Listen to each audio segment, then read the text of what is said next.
Yang dipakai jadinya adalah seperti tadi. Sebentar. Physical model ya, lebih banyak menggunakan seperti itu ya? Iya, betul. Karena kalau saya lihat dari physical model itu mirip LRS itu. Nah, Jadi ada kelihatan foreign key sama primary key-nya, relation-nya kelihatan. Tapi kan notasi relation-nya agak beda tuh ya. betul. Kalau tadi kan ada yang bercabang dan lain-lain gitu. Kalau kita sebentar, mana dia tadi? Share lagi ya screen-nya ya. Kalau Om Nur searching di Google LRS banyak Om. Buka, soalnya udah lama nggak ngampus jadi nggak tahu istilah barunya.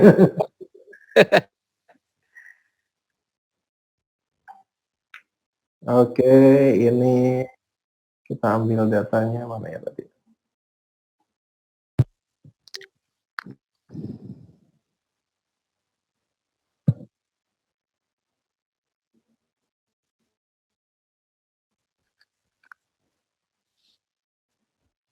Oke, ini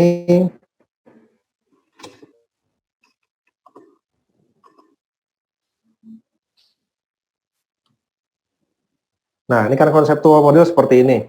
Kalau kita pakai notasi chain, relasi yang namanya stored in harus dibikin diamond.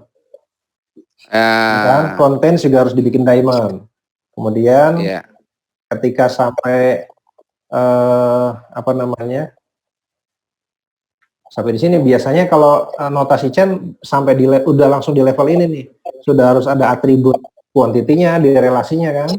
Kemudian tabelnya harus ada atributnya semua gitu ya. Nah, ketika masuk ke physical,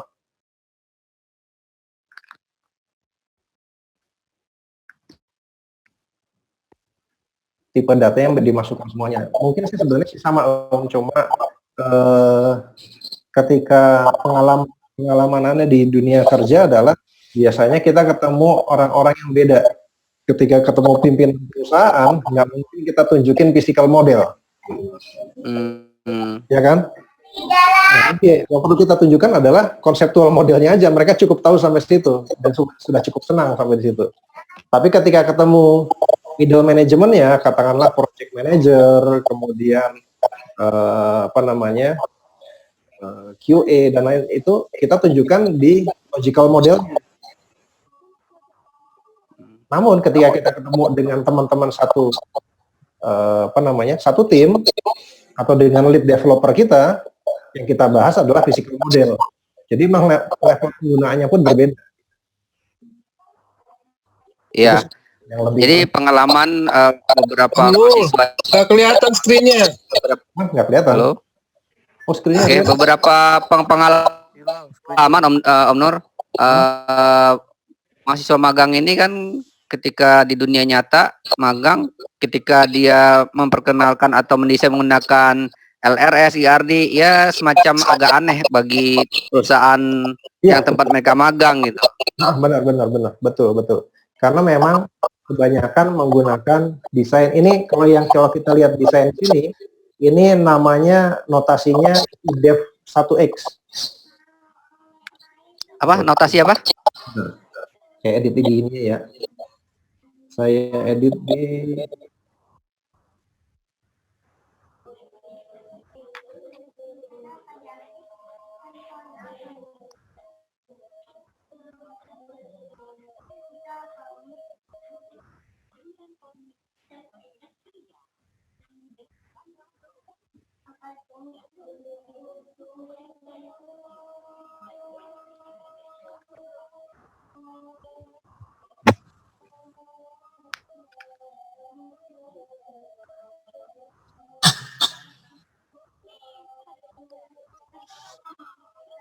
Ayo. IDEF 1. Nah, ini yang notasinya ini yang sering dipakai, lebih ringkas karena relasi one to many kelihatan dari sini. One ini 1, kalau 0 ya tulisnya angka bulat gitu ya. Many itu ditulis sebagai kaki 3. Kalau many to many kelihatannya di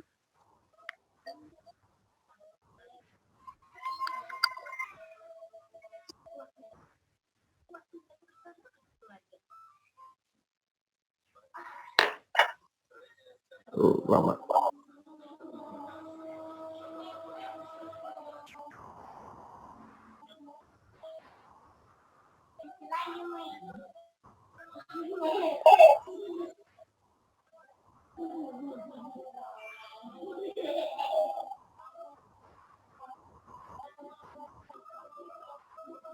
Nah, many to many di sini. Ini kelihatan transaksi ini berisi barang. Relasinya many to many. Banyak transaksi bisa banyak barang. Satu barang bisa ada banyak transaksi, satu transaksi isinya bisa banyak barang. Nah, ini notasi ini yang lebih sering dipakai di dunia kerja sih ya. Kalau di kampus memang notasinya beda yang seperti kita bahas tadi. Oke. Apa namanya? Notasi Chen. Itu sih Om. Terjawab ya. Ya, oke Om, makasih atas sharingnya Om Nur. Sama-sama. Lanjut yang lain. Yang lain mungkin? Ya. Sepertinya banyaknya di chat Om. Oh, di chat. Oke. Ada yang mau bacain? Halo, Kang? Ya. Ya.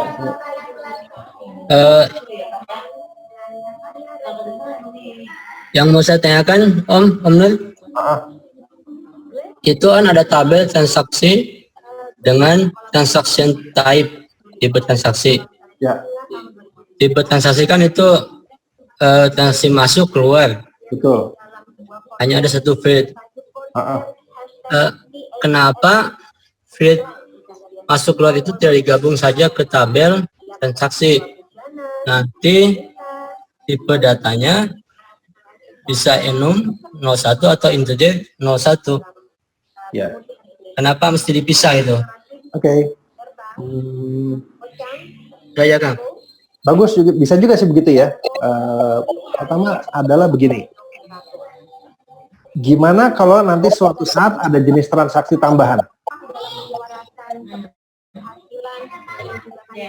Kalau kita pakai model enum, mau nggak mau kita harus modify tabelnya kan, enumnya harus kita ubah, iya nggak? Iya. Betul, oke. Benar sih nggak masalah sih, nggak apa-apa. Tapi kalau begitu, akhirnya perlu interaksi orang yang ngerti database untuk ngubah-ngubah tabelnya. Iya. Kalau kita pakai tabel yang terpisah, kita bisa bikin CRUD di tabel itu untuk nambahin jenis transaksi baru. Contohnya apa? Contohnya adalah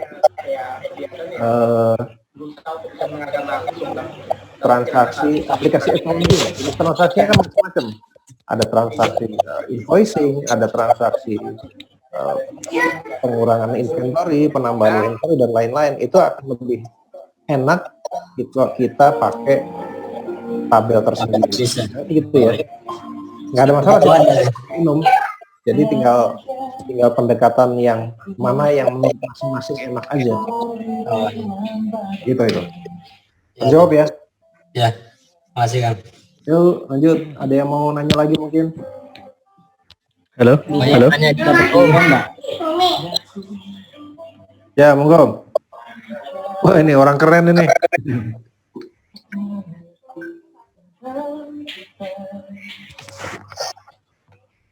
Halo Om.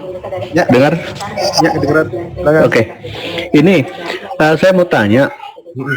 Di sini kan saya tengok kalau tabel transaksi itu untuk nampung semua transaksi baik masuk ataupun keluar. Betul sekali. Kan saya juga lihat banyak juga database itu tabelnya dirancang dengan memisahkan antara transaksi masuk dengan keluar. Boleh juga, nggak apa-apa kalau mau seperti itu. Sebenarnya plus minusnya kalau boleh tahu dengan pendapat rancangan punya Om Nur ini seperti apa ya? Oke. Ketika tabelnya dipisah, Iya. kemudian gini nih, paling gampang gini, pasti punya buku tabungan kan? Iya. Oke, di buku tabungan itu pasti ada transaksi keluar dan masuk, bunga, Iya. masuk, keluar, ATM. Iya. Ada bayangan nggak? Itu tabelnya dipisah atau digabung? Nah, kalau seperti itu mungkin bisa untuk satu tabel. Oke. Tapi ada beberapa kasus kan proses masuknya barang dengan keluarnya barang tuh item pencatatannya kan banyak yang berbeda-beda nih. Oke. Nah, itu gimana mensiasati? Contoh nih, Oh. barang masuk dari sumbernya pembelian, Mm. itu standar lah kita bisa ngadopsi lihat apa yang ada di item faktur. Oke. Pada saat barang itu keluar pun banyak cara. Kebetulan saya juga lagi ngerjakan sistem rumah sakit. Itu dosa, Bit. Kalau Saya jangan kalau Jawab. keluarnya itu dalam bentuk resep, item informasi yang harus dicatat banyak sekali. Oke. Kemudian ada pengeluaran bukan dalam bentuk resep, seperti kayak proses mutasi barang gitu kan. Jadi jenis pengeluarannya banyak sekali. Jadi kalau itu dirancang dalam satu tabel, maka untuk mengakomodir departemen ini butuh item yang bisa jadi item itu tidak dibutuhkan sama departemen lain. Nah, itu bagaimana tuh? Oh, oke. Nah, kalau seperti itu sebenarnya terakomodasi lewat item types. Jadi kan kalau transaksi itu kan ada item types-nya macam-macam. Jadi katakanlah misalnya contoh yang saya sedang garap sekarang adalah pabrik. Pabrik itu bukan cuma sekedar butuh raw material, dia butuh ada juga barang jadi. Tapi ada juga barang teknis, katakanlah ya untuk maintenance mesin itu ada barang-barang teknis juga. Ada ATK, ada barang-barang yang bukan ATK, kayak misalnya investasi, komputer dan lain-lain. Itu semuanya masuk ke dalam satu tabel namanya items. Tapi ada item types. Item types-nya apa? Ya, raw material, finished good, technical item atau barang teknis, terus ada ATK, barang umum gitu dan sebagainya. Nah, itu kita bisa terserah kita yang kita bikin aplikasi, kita mau assign seperti apa. Begitu. Nah, contohnya untuk misalnya apa ya? Kalau aplikasi rumah sakit, bayangan saya sih selama masih memungkinkan untuk disatukan ya kita disatukan aja, lebih simpel jadinya. Jadi contohnya gini ya, misalnya ketika mau bikin kartu stok, kita nggak perlu banyak tabel jadi satu gitu. Nah, itu dia yang mau saya tanya sebenarnya. Akhirnya ujung-ujungnya kan kita bingung untuk mau buat kartu stok. Nah, betul. Karena begini, pada saat barang itu dikeluarkan dari gudang farmasi ke ruangan, item yang disimpan kan sederhana, istilahnya cuma item ID, kuantitinya kan kira-kira gitu. Betul. Tapi pada saat barang itu dikeluarkan untuk ke pasien, itu detail sekali informasinya. Makanya membuat saya berinisiatif memecah dalam bentuk tabel lain. Oh, oke. Tapi kebingungannya waktu mau buat kartu stok gitu. Ya, apa namanya? Ketika namanya keuntungan ada kerugian. Ketika mau kita pisah-pisah, kita bisa tentukan untuk jenis transaksi ini field kita pisahkan pakai tabel ini, fieldnya ABC beda-beda. Jadi kalau kita mau satukan, mau nggak mau semua field yang diperlukan masukin ke dalam tabel yang sama. Tapi kita bisa manfaatkan satu field untuk tujuan yang sama. Contohnya begini. Kalau kita beli barang sama jual barang. Kalau beli itu pasti dari vendor, jual itu pasti dari customer. Kita ngomong transaksinya kita jadikan satu, transaksi penjualan sama pembelian. Maka ketika kita sudah satukan transaksi, maka tabel vendor dan customer juga kita satukan. Nah, ketika kita mau bikin seperti itu, akhirnya apa? Kita cuma butuh satu field untuk sama-sama mewakili vendor dan customer. Iya, betul. Betul kan? Seperti itu. Seperti yang saya buat untuk misal antara database pegawai sama tabel pasien, itu saya jadikan satu, karena pada saat saya buat pegawai, otomatis kalau pegawai berobat jangan sampai didaftarkan biodatanya lagi gara-gara dia sebagai pasien, kira-kira begitu. Ya, seperti itu. Ya. Jadi memang ada keuntungan, ada kerugian, tapi pengalaman saya model yang sepertinya digabung ini kenapa? Jika nanti kita mau buat laporan jadi lebih mudah. Umumnya sih begitu ya. Apakah sedikit join yang kita gunakan atau karena alasan lain? Salah satunya sedikit join dan union. Ketika beda tabel kan kita harus union atau join. Ya, dan yang namanya union sama join kan cost-nya cukup gede gitu. Ya. Nah, cara paling efektif satu lagi nih, Om Nur. Seringkali klien saya minta laporan stok itu Oke, mundur. maksudnya gimana? Nah, di tanggal tertentu, saya pengen lihat stok di tanggal 3 misal gitu. Sekarang posisinya tanggal 8 kan itu. Betul.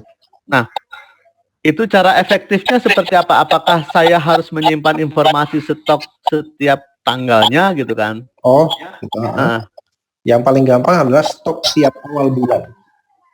awal bulan. Tiap awal bulan aja. Dan itu harus memang dibuat tabel khusus untuk nampung informasi itu. Betul. Jadi kalau di train yang di desain yang kita buat, itu kan ada di logical model, ada lihat ya. Di physical deh. Di physical model ada item inventories. Ini kan cuma mencatat stok status terakhir saja. Ya kan? Kita mesti bikin lagi yang namanya mungkin item, kalau bahasa Inggrisnya apa, saldo ya, item balance. Item balance yang isinya adalah item ID-nya. Kerjaan nggak bisa saya cepat. Karena mau nambah tukang nggak bisa. Jadi cuma 2 orang sama saya. Jadi ngobrol sendiri untuk stok awal bulan. Jadi ketika mau lihat bulan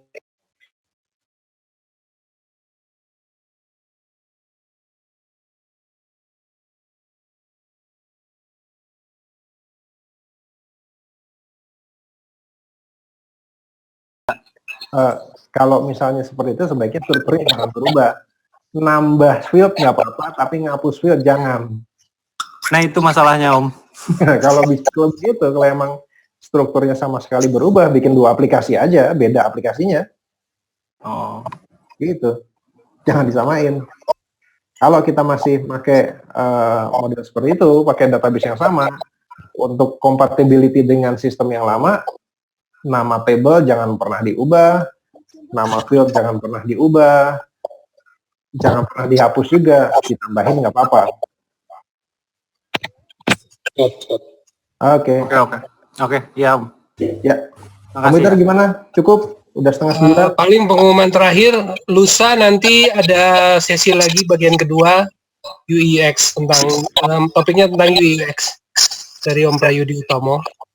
Jadi teman-teman yang sudah ikut nanti lusa ada lagi sesi yang kedua. Lanjutan dari sesi ini tapi topiknya beda.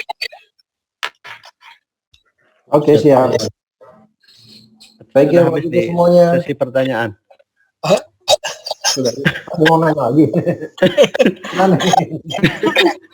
Soal indexing Om. Kenapa? Kan ini untuk performance yang supaya bagus ini kan. Kira-kira ada nggak tip dan trik yang pas kira-kira gitu biar kita nggak bingung? Indexing yang bagus itu yang seperti apa? Satu. Yang bagus tuh kayak gimana ya? Hah? Yang bagus tuh maksudnya gimana? Jadi kan gini, apakah semua dalam statement where waktu kita buat query itu didaftarkan semuanya menjadi indexing, index? Atau gimana gitu ya? Iya, terus yang kedua kan gini, misal yang multi column index, apakah sebaiknya kita mengindeks itu dalam satu nama indeks banyak field atau setiap field masing-masing indeks? Karena kan kondisinya waktu kita buat statement where itu kadang ada field yang dalam multi column itu dia tidak paling sebelah kiri, dia ada di belakang atau di tengah. Katanya tidak ngefek kalau yang kena kayak gini kan posisinya. Betul. Jadi jadi seperti apa? Urutan fieldnya berpengaruh memang. Jadi kalau di where-nya ada beberapa, where field 1, n field 2, n field 3, nah, indeksnya harus dibuat adalah field 1, field 2, field 3, urutannya harus sama. Nah, sedangkan ada statement where yang statement lain nanti posisi where-nya misal berbalik, misal begitu. Where-nya dibenerin, disamain dengan indeks. Oh gitu. Iya dong, aplikasi yang dibenerin. Udah gitu. Ya. Jadi tuning itu bukan cuma di sisi database, di aplikasi juga harus dibenerin. Kalau query-nya di-optimize, query-nya dibenerin. Jadi ketika ada query yang lambat, kita pastikan dia pakai indeks atau enggak, atau ada indeks yang bisa dipakai. Jadi diatur ulang semuanya, join-nya diatur ulang, kemudian where-nya juga diatur ulang, jadi indeksnya terpakai. Pada saat dalam statement where tadi misal ada 3 yang kita filter, sebaiknya dalam satu indeks multi kolom atau masing-masing? Enggak, harus multi kolom. Kalau where-nya ada where A, NB, NC gitu, Ya. itu harus satu indeks. Nah, nanti misal begini, anggap saja saya ada mengindeks field A, field B, dan field C dalam satu indeks. Lalu ada satu query yang saya hanya memfilter dengan satu field. Yang fieldnya itu posisinya di belakang yang dari multi kolom itu gimana? Nggak kepake. Nggak kepake. Nah, solusinya buat indeks baru? Buat indeks baru. Oh, berarti dimungkinkan atau indeksnya ditukar, where yang tadinya urutannya itu dibalik juga. Oh gitu. Iya. Bagusan dibalik tadi atau saya buat indeks baru biar nggak mengganggu yang lain? Yang aplikasi lebih tahu. Baikan mana, lebih mudah mana, ngubah SQL-nya atau ngebikin nambahin indeks atau apa? Tapi intinya dimungkinkan untuk menambahkan field index yang sama atau misalnya satu field yang sama bisa lebih dari satu indeks, berarti dimungkinkan ya? Iya, mungkin. Tapi dari sisi performance kurang bagus itu. Biasanya kurang bagus karena waktu nulis dia mesti bikin indeks juga. Oke, 2 kali istilahnya ya. Iya, betul. Berarti kalau warnanya itu lintas table gimana Om? Apakah itu lintas table kayak gimana? maksudnya join table dengan yang lainnya? Terus yang indeksinya bagaimana itu? Nah, bikin relasi aja, karena relasi itu otomatis dibuatin indeks. Di MySQL ya, ini relasi otomatis dibuatin indeks walaupun where-nya yang di tabel yang lain nggak diindeks. Iya nggak apa-apa. Nah kalau udah itu berarti kita ngomong lagi. Kalau misalnya sudah sampai ke sana, kita mesti bikin lihat execution plan-nya untuk ngecek benar nggak indeksnya kepake gitu. Karena bisa aja kita tambahin indeks lagi untuk benar where-nya. Tapi ketika kita bikin foreign key, relasi foreign key, otomatis indeksnya dibuatin, dan ketika join, indeks itu pasti kepake. Indeksnya. Ada nggak batasan jumlah indeks, Om? Nggak ada. Nggak ada. Nggak ada. Batasannya adalah I/O-nya server masing-masing. Servernya aja batasannya ya. Ya. Tapi bukannya ada batasannya. Apa tuh? Batasan tapi cukup banyak kok. Aman. Maksud saya gini Om, batasan dari sisi performance yang bagus itu idealnya satu tabel tidak boleh memiliki sekian indeks kira-kira gitu. Karena kan secara teorinya semakin banyak indeks yang kita buat, maka performance waktu insert atau update gitu kan. Benar. Tapi kan bisa diakalin buat bisnisnya kita ganti pakai SSD. Oke. Ya enggak?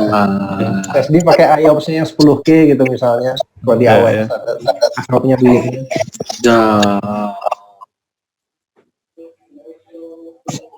Apakah ini juga berpengaruh dengan indeksnya? Maksudnya database-nya, misalnya kalau di MariaDB itu ada apa namanya, saya lupa tuh. Kalau di MySQL ada MySQL, ada DynaDB. Apakah itu juga berpengaruh terhadap ini? Oh iya, MyISAM sama contohnya begini aja, MyISAM sama InnoDB, ISAM bisa lebih kencang dari InnoDB. Kenapa? Karena di ISAM tidak ada pengecekan foreign key, jadi pasti lebih cepat. Walaupun kita bisa bikin foreign key di ISAM, di MyISAM, tapi foreign key-nya nggak dicek. Ya. Betul, makanya dia cepat. Tapi kalau di InnoDB, foreign key-nya dicek, makanya dia sedikit lama. Tapi bisa diakalin pakai apa? SSD-nya dinaikin, IOPS-nya, memorinya dinaikin.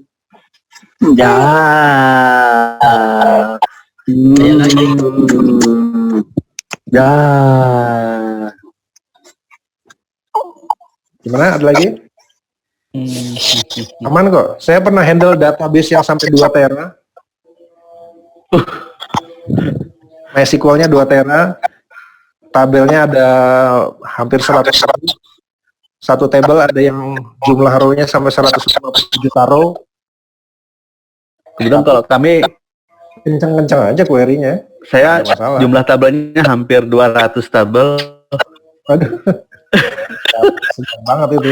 Terus datanya udah 24 jutaan lah. Wah. Mantap, mantap. Pusing nge-backupnya pasti. Nah iya betul itu dia. Tapi ada bakalan dibuat nggak Om event khusus soal tuning database? Waduh, belum tahu. Hanya Betul, ya? Peter barangkali.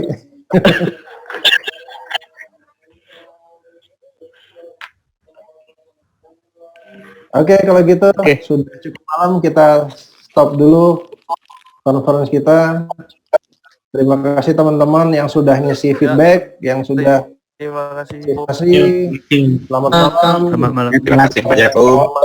Assalamualaikum warahmatullahi wabarakatuh. Waalaikumsalam. Warahmatullahi wabarakatuh. Waalaikumsalam warahmatullahi wabarakatuh. Thank you Om Nur. Dadah. Masih. Syam Nur. Dah. Belum. Terima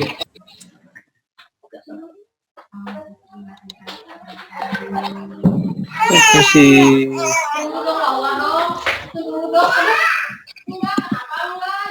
Yes.